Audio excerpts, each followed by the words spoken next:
朋友们哈，咱们今天这个视频会跟往期的内容有那么一点不一样，因为小林要去采访一位商界大佬。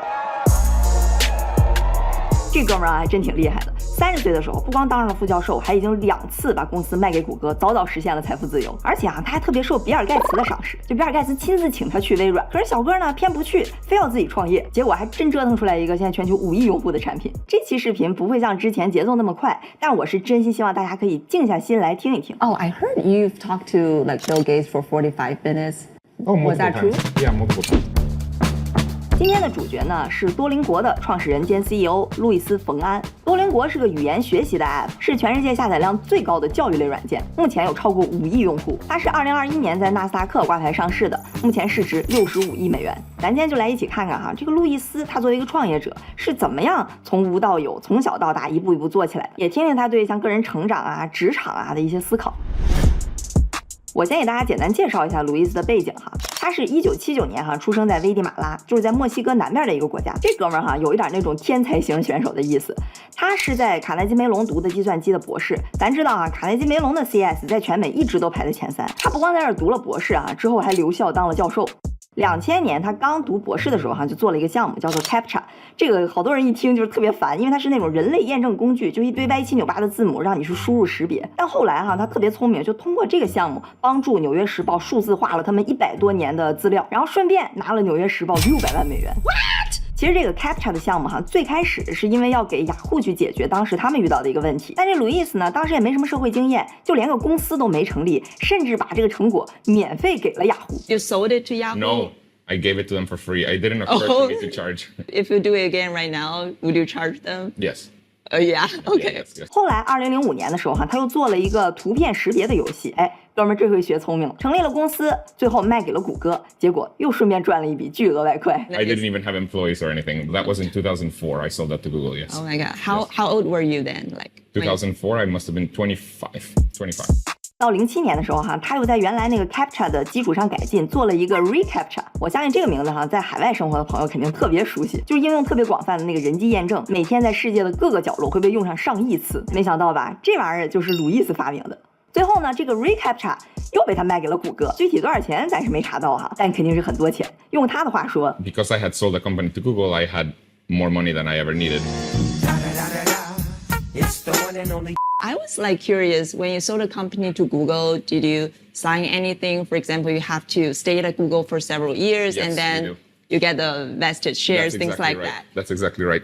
So I signed something that said I had to stay for 2 years. And every month that I stayed, I got Yeah.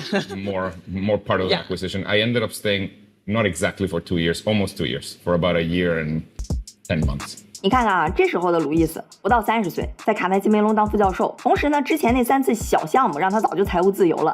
怎么样？看说他天才型选手是不是还挺有道理的？然后路易斯在他进了谷歌之后呢，他还是不老实，内心总是非常的萌动。他的脑子里就产生了一个新的想法，就是做教育。Excited about this is something that we've been sort of semi-quietly working on for the last year and a half or so. It hasn't yet been launched. It's called Duolingo. Since it hasn't been launched, So you were doing computer science. Then how did you decide to go into the field of education then? I'm not from the United States. Sure. I am from Guatemala. It's a small and very poor country. In poor countries, and I assume this happens in China too, people that have a lot of money can buy themselves a really good education and therefore continue being very rich. Whereas people who don't have very much money don't get a very good education. And this is what happens in Guatemala. So I wanted to do something that would give equal access to everyone. And this is why we started Duolingo. 好，路易斯又有了一个新的创业项目，那就要面临着一个创业初期最头疼的2件事，就是团队和融资。但谁知道你说这俩事儿在他那儿根本就不叫事儿。How did you construct an initial team? Like, do you have a team at the beginning? Yeah, it was a very small team. The entirety of the team was students of mine at Carnegie Mellon. So I was a professor at Carnegie Mellon, and I picked my best students. And I asked them if they wanted to be part of the team, and they said yes. That's like a perk being a professor. That was, yeah. So most of them are still working at Duolingo. Oh, nice. Yes, wow, this is good 12 to years know. later. Most of them Wow. are still there. Wow, that's nice. Do you have any funding at the beginning?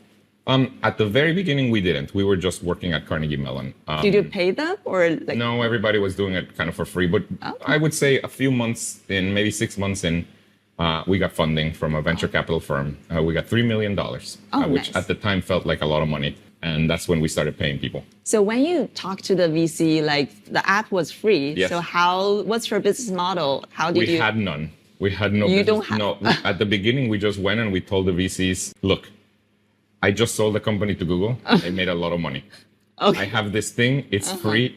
I don't know how it's going to make money, but trust me. And it worked. It worked. When you had the idea of Duolingo, what kind of research did you do? Very little. Very little. Very little. Instead of doing research, we decided to start making it. I am a native Spanish speaker, so I made the first Spanish course. And my co-founder, Severin, is a native German speaker. And he Okay. made the first German course. What we told each other is, I will make the Spanish course and he has to learn Spanish. And he made the German course and I had to learn German. And so we started learning each other's interesting. language through the first version of Duolingo. Oh, interesting. And we ran into this problem that we would come into the office every day at like 9 a.m. and I would say, hey, did you do your Spanish lesson? And he would say, nah, it was so boring. Oh, really? And the same thing was happening to me. I couldn't, it was too boring. This is when we learned that the hardest thing about learning a language by yourself is staying motivated because we couldn't even do it ourselves. So that's why we very quickly decided to turn Duolingo into something that feels a lot like a game so that we ourselves could do it. Gotcha. And that worked really well. So by the time we launched, Duolingo was, it felt a lot like a game, so it was fun. It was fun and free.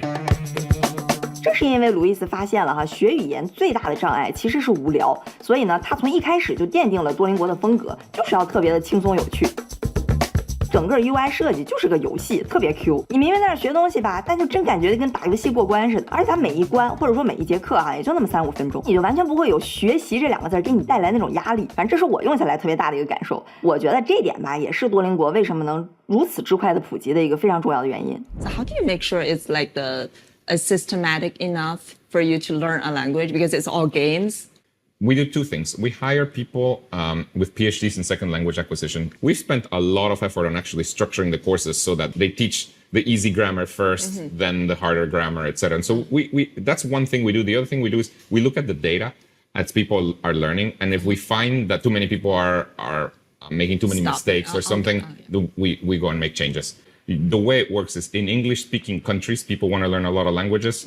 In non-English-speaking countries, people want to learn English. But I think for those two types, the goal might be different. It is. Like, for people who are learning English, they might want to get a better career or education. But for those who are native English speaker, maybe just for fun It's or a hobby. for Yes. travel. Yeah. So Yes. how did you accommodate to fit those needs? It's very interesting. We don't do anything to accommodate those needs. It's in, it's the same app. It's the same app. It's the same app. The idea is that you can learn for free and it's fun and it works.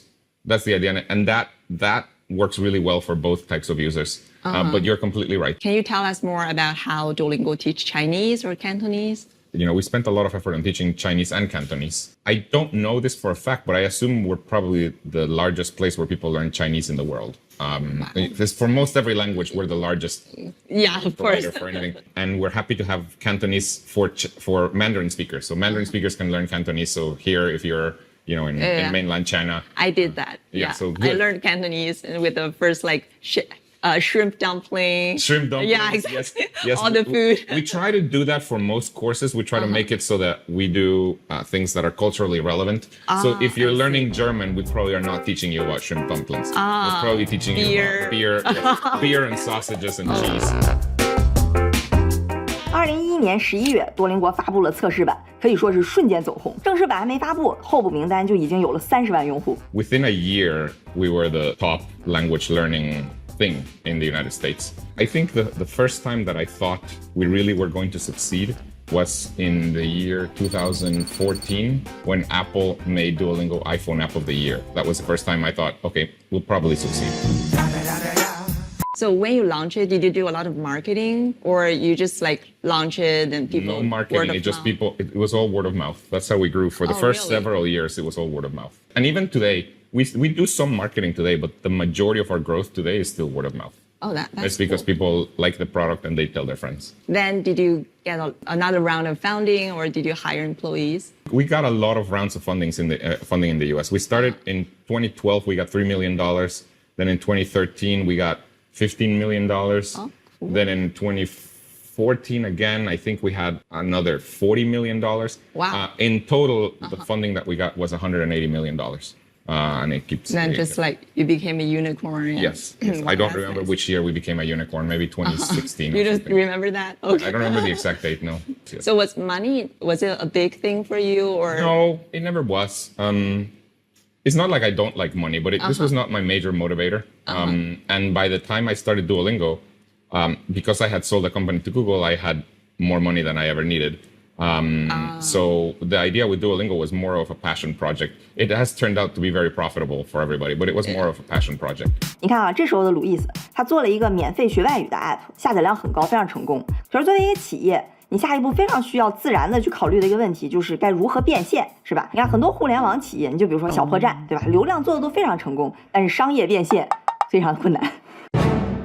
It was still like a free app, right? Yes. Then how did you monetize? Did you figure out the business model? We figured out the business model in 2017. We knew we needed to start making some money, but we didn't know how, and we were very concerned because we wanted it to continue being free. Fortunately, we found this model that works really well, this freemium model. The idea is that you can use Duolingo entirely for free. You don't ever have to pay us. But if you don't pay us, you have to see an ad at the end of a lesson. So you see ads. At the end of the lesson? Yeah, at the end of a lesson, you see an ad. Yeah. So we make money from ads. We don't make a lot of money from ads. We make a little bit of money from ads. Then if you want to turn off the ads and get a few extra features, you can pay us to subscribe. You can sign up for the premium. Basically. For the premium version, yes. How much was that? It depends on the country. In the United States, it's about $8 per month. So that's the idea. And that has worked out really well.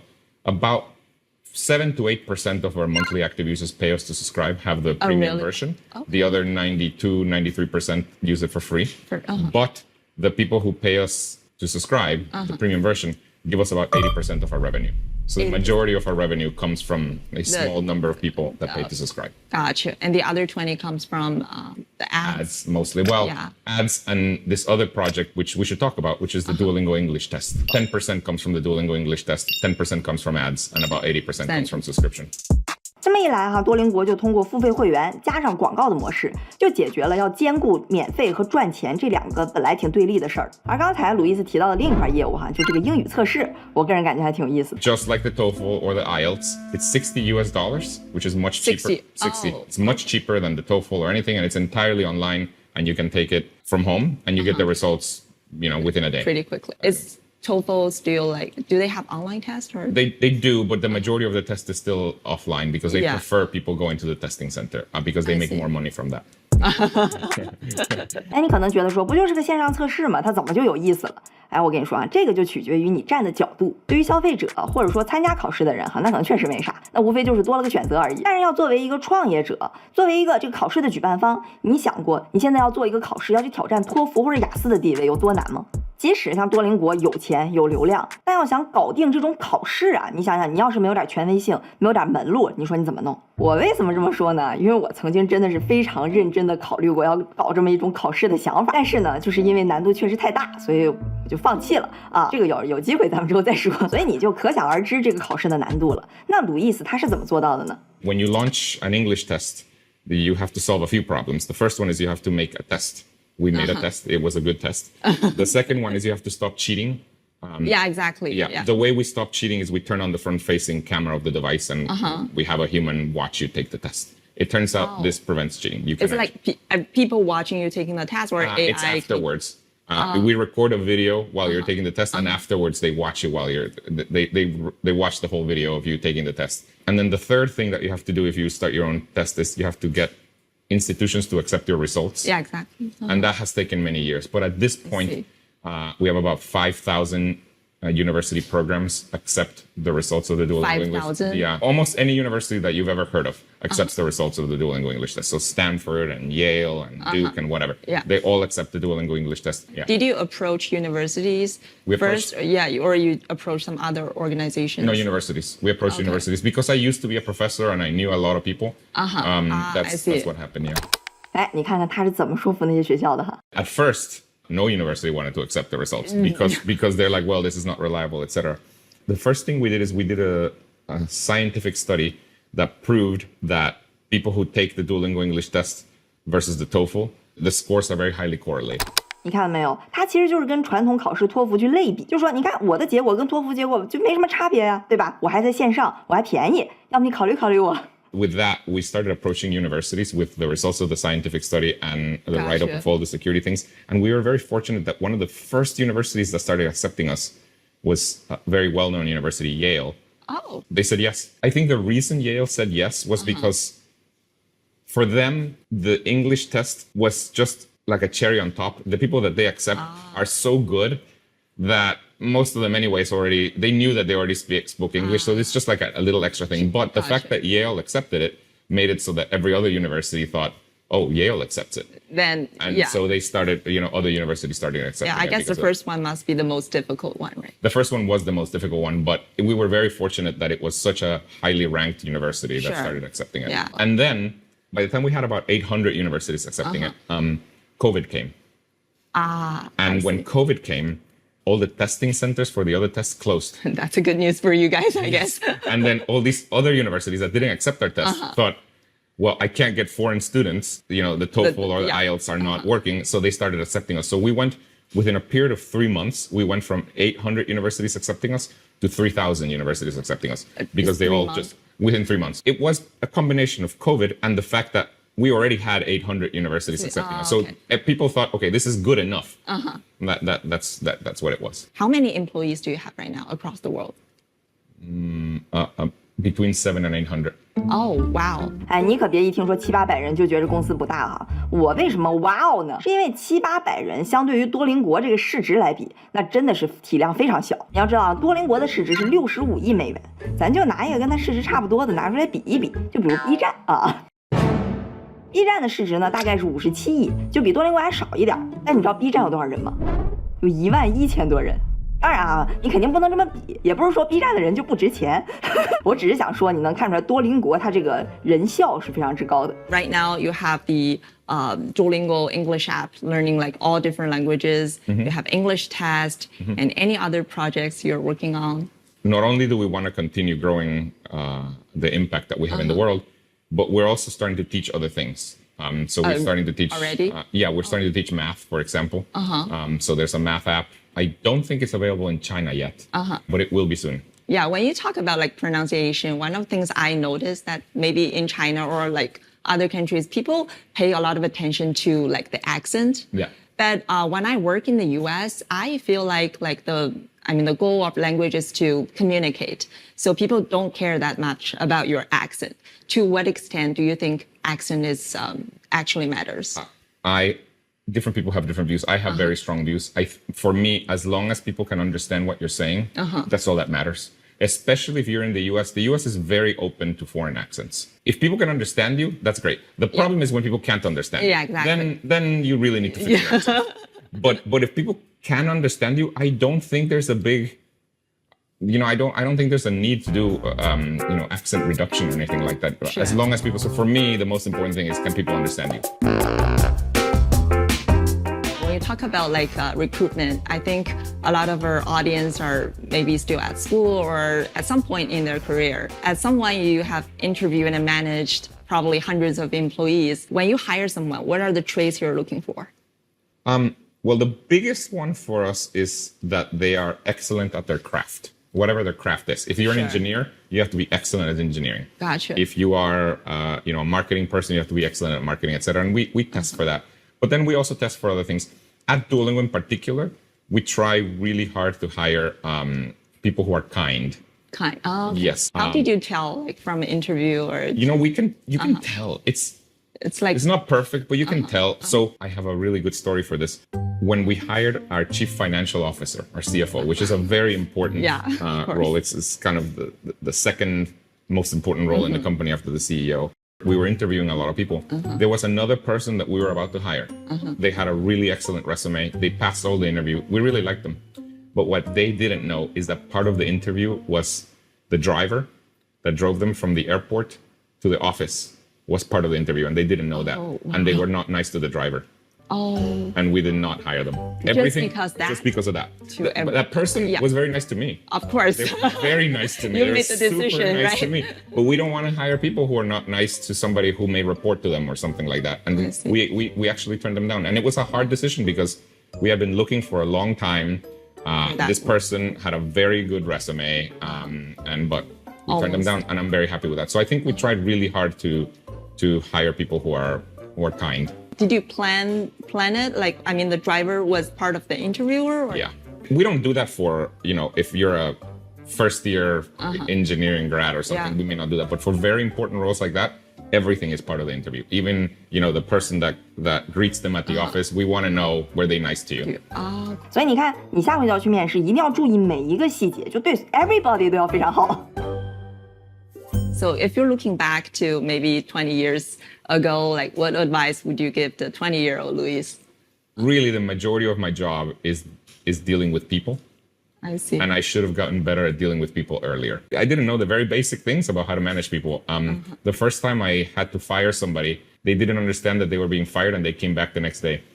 What did you say to them? Like, I don't remember what I said to them, but I thought I had fired them. And then the next day, they showed up at 9 a.m. and I thought, what are you doing here? How many people do you manage, like, directly? 10. 10. Okay, that's a good number. Fortunately, I like them all. And at least they tell me that they like me. At least. They probably do, yeah. I don't know, but they tell me, so I like that. Nice. Any book recommendations for entrepreneurship, or just like in general for career growth or personal growth? I really like a book about management called High Output Management. High Output Management. Yes, it's by the guy who was for many, many years the CEO of Intel. And it's very, very good because it just tells you very actionable advice. It's not philosophical. It just tells you, for example, it says, when doing a performance review, you should meet with the person within 24 hours. It's like basically instructions. What you should do. Yes, and with things which you just don't know. You're just like, for example, another one that it says is, if somebody quits, drop everything you're doing and concentrate solely on that. Because one of the main reasons people quit is because they don't feel appreciated. And it's just like, that is very, very good advice. And it's just very actionable stuff. And so to me, that's one of the best books ever written about management, mainly because it's just an instruction manual. Gotcha. As opposed to many of the other books are about like big stuff and feelings and philosophy and whatever. This one's just do this. Just do this. Yes. Yeah, and, I figure you're this type of guy. Like, just do this. I just want to know. And it works really well. 好，那这些呢，就是我们采访的全部内容了哈。不知道你感觉怎么样？有没有那种顿悟的时刻，或者对这种形式感觉怎么样？什么心得呀、体会啊，都欢迎在弹幕评论分享一下。